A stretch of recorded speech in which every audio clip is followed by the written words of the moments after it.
What happens when a prince walks onto a late-night stage thinking his title makes him untouchable? In just 31 seconds, one comment would shatter that illusion and turn a simple interview into the most explosive showdown in talk show history. The studio lights were blazing hot that night.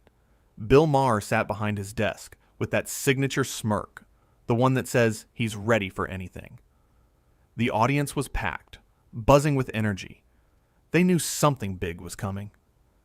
Prince Harry strutted out from backstage like he owned the place. The applause was polite, but you could feel the tension already building in the air.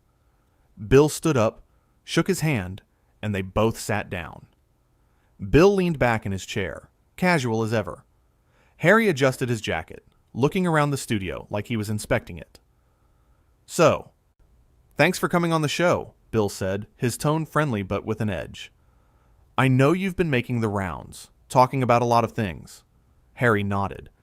"Yeah, well, someone has to speak truth to power, right?" The audience gave a light chuckle. Bill raised an eyebrow. "Truth to power. That's interesting coming from, literal royalty." Harry's smile tightened just a bit. "Former royalty, actually. I stepped away from all that, remember?" "Oh, I remember," Bill said, leaning forward. "Hard to forget when it's been the topic of about 17 interviews. A book, a documentary series, and I think a podcast or two." Some people in the audience laughed. Harry shifted in his seat. "Well, my story is important. People need to hear it." Sure, Bill said, waving his hand. "But let's talk about something else for a second. You've been pretty vocal about media intrusion, privacy, all that stuff.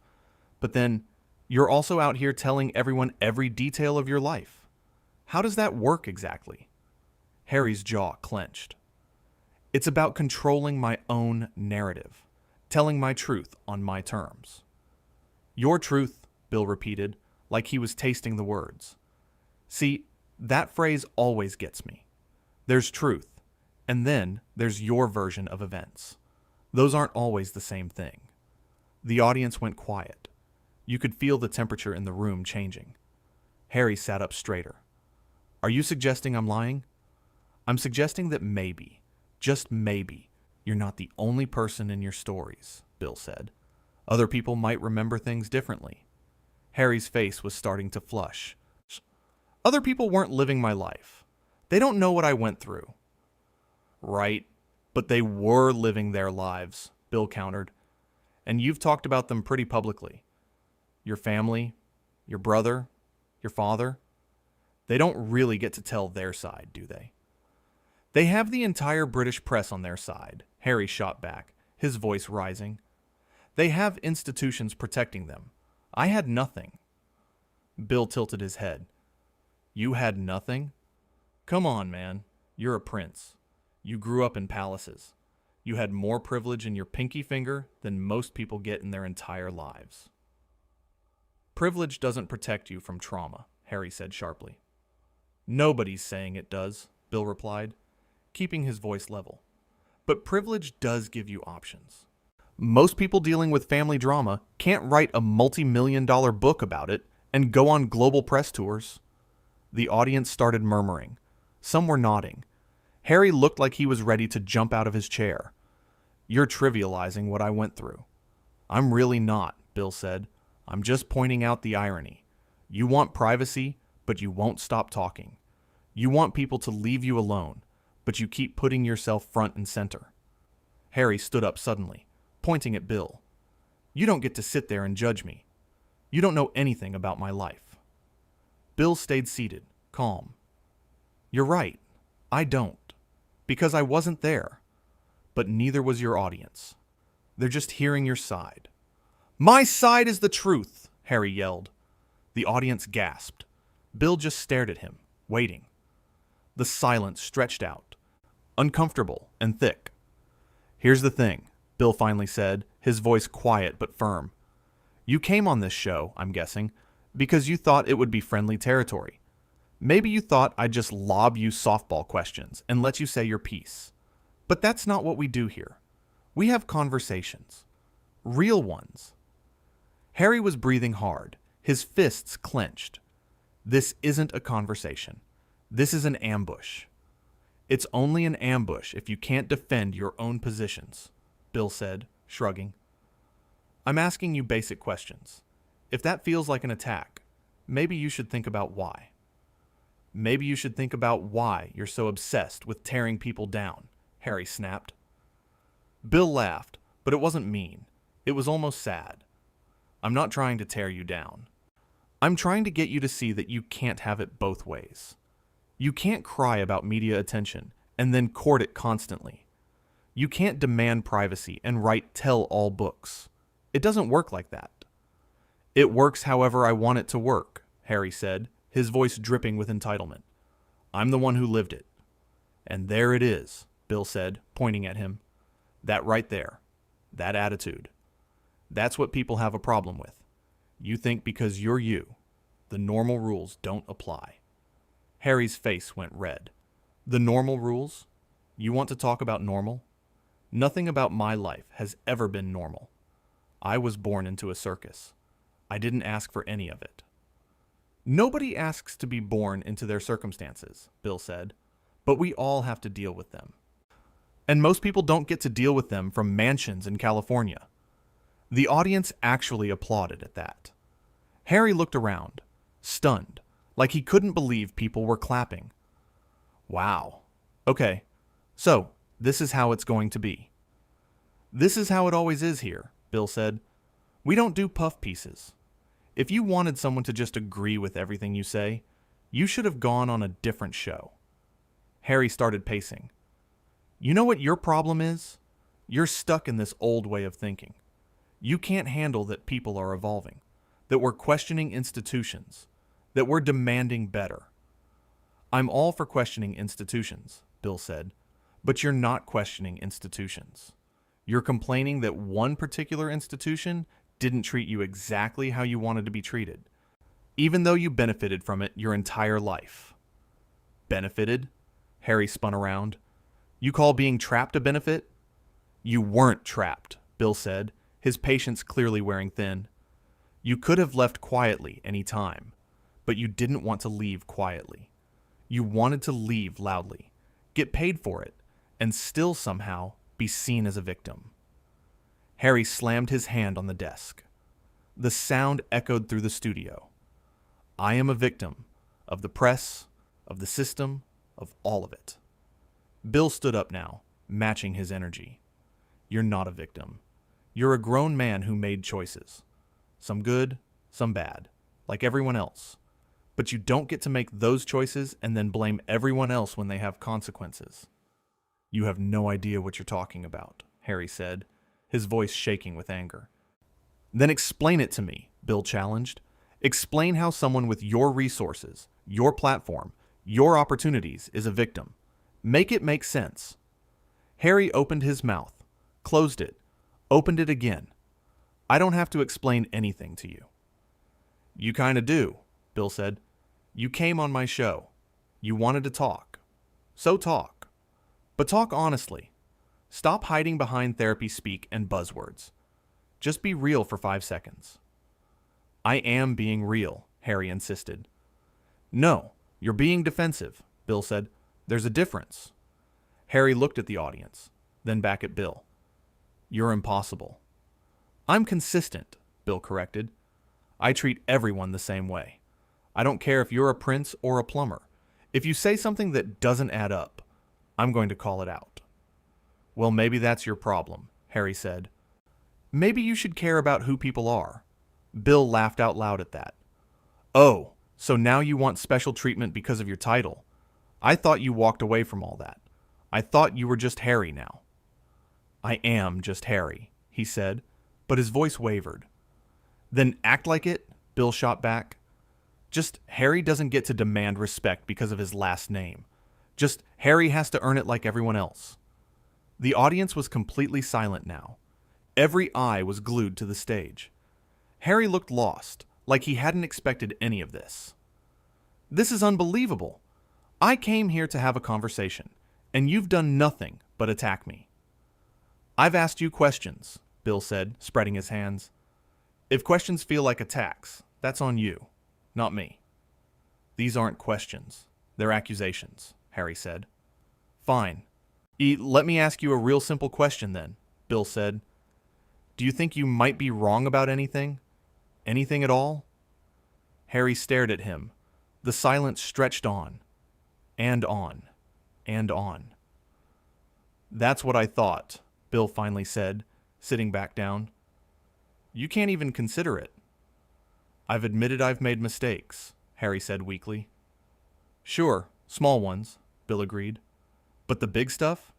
Your family. Your choices. Your narrative. That's all perfect, right? Everyone else is wrong, but not you. Harry's hands were shaking. You don't understand. You keep saying that, Bill said. But I think I understand perfectly. You want sympathy without accountability. You want to be heard without being questioned. You want the perks of fame without any of the downsides. That's not true, Harry said, but he didn't sound convinced himself anymore. Then what is true? Bill asked. What are you actually trying to accomplish here? Because from where I'm sitting, it looks like you just want everyone to feel sorry for you, while you live a life 99.9% of the world would kill for. Harry exploded. How dare you? How dare you sit there in your little studio and judge my life? You don't know what it's like to have every move scrutinized, every word twisted, every relationship destroyed by the media. You're right, I don't, Bill said calmly. But I also don't feed the media machine constantly, and then act shocked when it bites back. You're like someone who keeps sticking their hand in a fire and complaining about getting burned. That's not what I'm doing, Harry protested.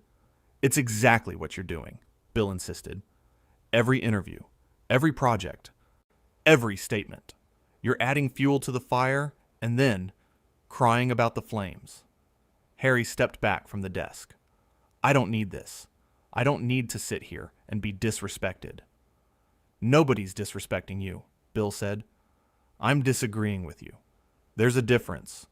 But I guess when you're used to everyone nodding along, disagreement feels like disrespect. You're twisting my words, Harry said. I'm using your words, Bill corrected. Your exact words, from your interviews, your book, your documentary. I'm just asking you to defend them. Harry looked around wildly, like he was searching for an escape route. This whole thing is a setup. Bill sighed. It's not a setup. It's a talk show. People come on, we talk, sometimes we disagree. That's kind of the whole point. Well, I'm done talking, Harry announced. Okay, Bill said simply. That's your choice. Harry stood there, clearly expecting Bill to stop him, to apologize, to beg him to stay. But Bill just sat there, watching him with those sharp eyes. You're really not going to say anything? Harry asked, his voice almost pleading now. What do you want me to say? Bill asked. You said you're done. So, be done. Harry's face went through about 5 different emotions in 3 seconds. Anger, confusion, hurt, pride, and finally, indignation. Fine, this show is a joke anyway. Maybe, Bill said with a shrug, but at least we're honest about what we are. Can you say the same? That did it. That was the final straw. Harry ripped off his microphone, the wire snapping as he yanked too hard. I'm leaving. Doors that way, Bill said, pointing. Harry started walking toward the exit. Jan then stopped and turned back. You know what? You're everything that's wrong with this world. Cynical, bitter, unable to accept that people can grow and change. And you're everything that's wrong with celebrity culture, Bill replied. Entitled, thin-skinned, convinced that your feelings matter more than facts. Harry's mouth dropped open. The audience was frozen. Nobody was breathing. You think you can talk to me like that? Harry said, his voice dangerous now.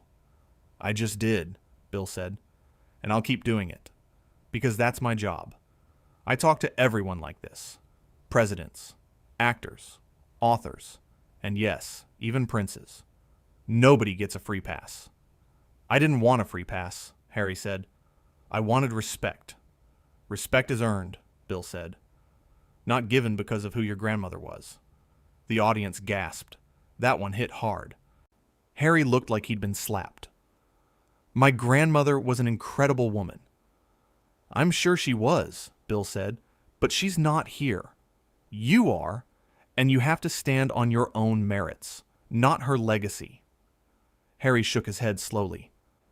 I feel sorry for you. I really do. Living in this bubble where you think you know everything. I don't think I know everything, Bill said, but I know enough to spot someone who's more interested in being right than being honest. I've been nothing but honest, Harry insisted. You've been honest about how you feel, Bill granted. But feelings aren't facts. Your truth isn't the truth. It's just your perspective. And your perspective is shaped by a lifetime of privilege that you refuse to acknowledge. Harry laughed, but it was bitter.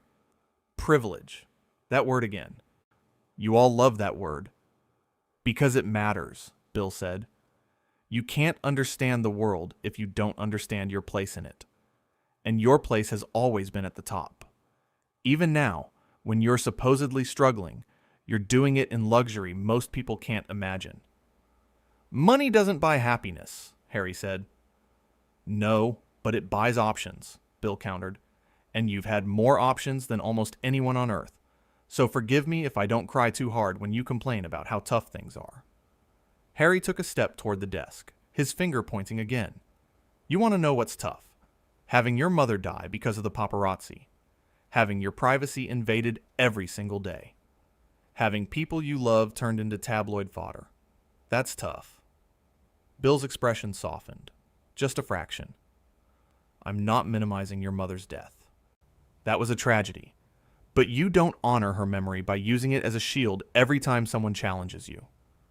I'm not using it as a shield, Harry said, but his voice cracked. You kind of are, Bill said gently. And I get it. It's the ultimate conversation ender. Who's going to argue with someone who lost their mom that way? But that doesn't mean you get to hide behind it forever. Harry's eyes were wet now. You have no idea what you're talking about. Maybe not, Bill conceded, but I know that grief doesn't excuse everything. At some point, you have to move forward. You have to build something instead of just tearing things down. I am building something, Harry said. A new life. A better life. Are you, though? Bill asked. Because from the outside, it looks like you're just relitigating the past over and over. When was the last time you talked about something that wasn't your family drama? Harry opened his mouth, then closed it. He couldn't answer. That's the problem, Bill said. Your entire identity has become about being the wronged prince. But you're more than that. Or at least, you could be if you'd let yourself. Don't psychoanalyze me, Harry snapped. I'm not, Bill said. I'm just observing. You have this platform, this voice, these resources. You could do so much good, but instead, you're stuck in this loop of grievance and victimhood. I do plenty of good, Harry argued. I'm sure you do, Bill said, but nobody hears about it because all anyone hears about is your feuds and your feelings. Harry's shoulders slumped. For a second, he looked tired, really tired. What do you want from me? I don't want anything from you, Bill said honestly, but maybe you should ask yourself what you want, really want, because this path you're on, it's not sustainable. Eventually, people stop caring about your complaints. Eventually, the sympathy runs out. So, I should just shut up and take it? Harry asked. No, Bill said. You should pick your battles. You should think about what actually matters. You should stop treating every criticism like it's a personal attack. And you should maybe, just maybe, consider that not everyone who disagrees with you is your enemy. Harry stood there, swaying slightly. The fight seemed to drain out of him all at once. I can't do this anymore. Do what? Bill asked. This whole thing. This interview. This show. You. Harry waved his hand around. I'm done. Okay, Bill said again. Harry waited. Still, Bill said nothing else. Just sat there, calm as ever. "You're really just going to let me walk out?" Harry asked. "It's your choice," Bill said. "It's always been your choice. That's kind of been my whole point." Harry shook his head one last time. Unbelievable. And then he walked, not toward the guest exit, but straight through the studio, past the cameras, past the audience, heading for the main doors. His footsteps echoed in the sudden silence. Everyone watched him go. Bill sat at his desk, shuffling some papers like nothing unusual had just happened. Just before Harry reached the door, he turned back one last time. "You'll regret this." Bill looked up, met his eyes. "I doubt it." And that was it. Harry pushed through the doors and disappeared. The audience sat in shocked silence for about 5 seconds. Then someone started clapping. Then another person. Then another. Within moments, the entire studio was applauding. Not because they were happy Harry left, but because they'd just witnessed something real. Something unscripted. Something raw. Bill held up his hands, quieting them down. "Well," he said, looking into the camera. "That happened." He paused, letting the moment breathe. "You know, people ask me all the time why I do this show. Why I keep having these uncomfortable conversations. And that right there is why. Because someone has to ask the questions everyone's thinking. Someone has to push back when things don't add up. Someone has to be willing to have the conversation, even when it gets heated." He leaned forward, his elbows on the desk.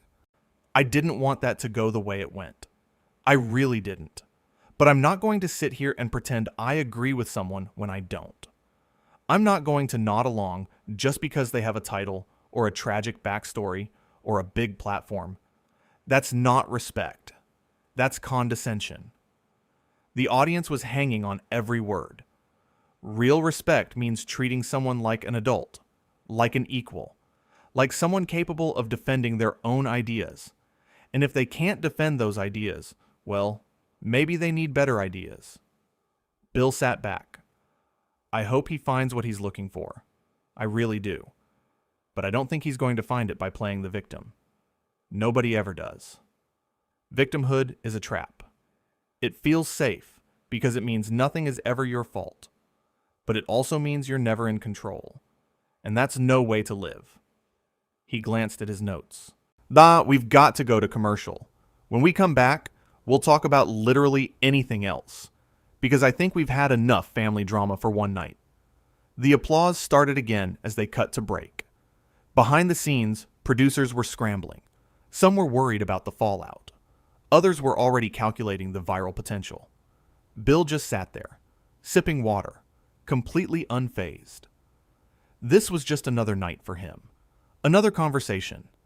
Another person who thought they could come on his show and not be challenged. The stage manager approached him during the break. "That was intense." Bill shrugged. "It was honest." "Do you think he'll really make trouble?" the stage manager asked. "Probably," Bill said. "But that's okay. I can handle it. I've been handling it for years." He smiled, that same sharp smile. "Besides, I meant what I said. Every word of it." And he had. That was the thing about Bill Maher. You might not always like what he said. You might disagree with him. You might think he was too harsh or too blunt or too something. But you could never say he wasn't genuine. He believed what he said. And he was willing to say it to anyone, prince or pauper, regardless of the consequences. That night, the interview would become legendary. Not because of what was said, but because of what it represented. A moment when the usual rules didn't apply. When someone with immense privilege walked into a room expecting deference and instead got truth. When the performance cracked and something real, messy, and human came spilling out.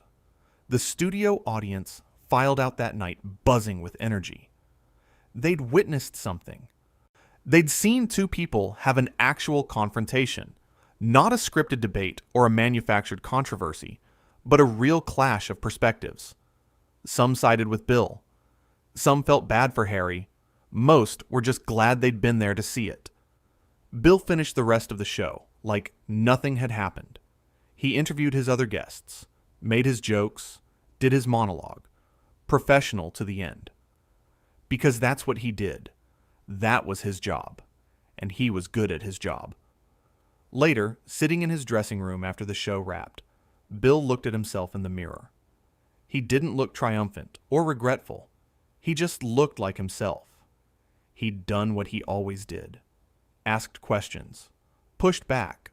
Refused to let someone coast on their status. Whether that made him the good guy or the bad guy, he didn't really care. He'd sleep fine either way.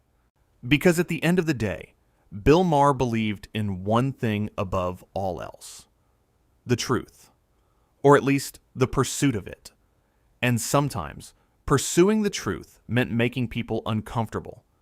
It meant asking the questions nobody else would ask. It meant being willing to have the conversation everyone else was too polite or too scared to have. And if a prince couldn't handle that, well, that was the prince's problem, not his.